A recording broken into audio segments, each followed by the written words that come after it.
Hi guys! Ang i-share ko ngayon ay ang aking paboritong ulam. Ayan, napakasarap niyan. Fresh na hipon na nilagyan ko ng upo. Ayan ay napakasarap. Nilagyan ko lang siya ng oyster soup. Ay nako, napakasarap. Napapadami ang inyong honey.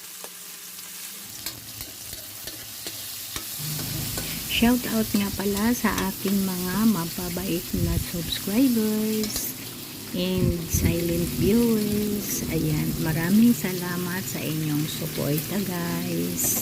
Thank you so much.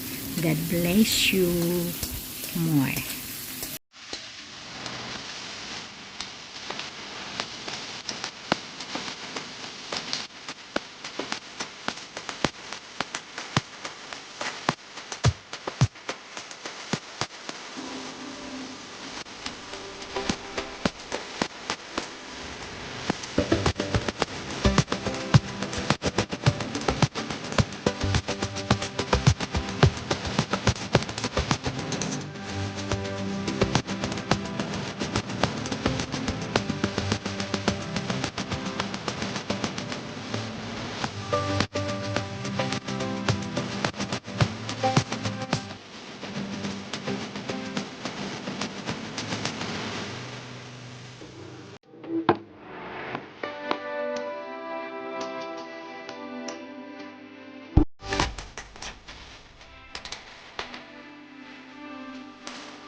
Thanks for watching.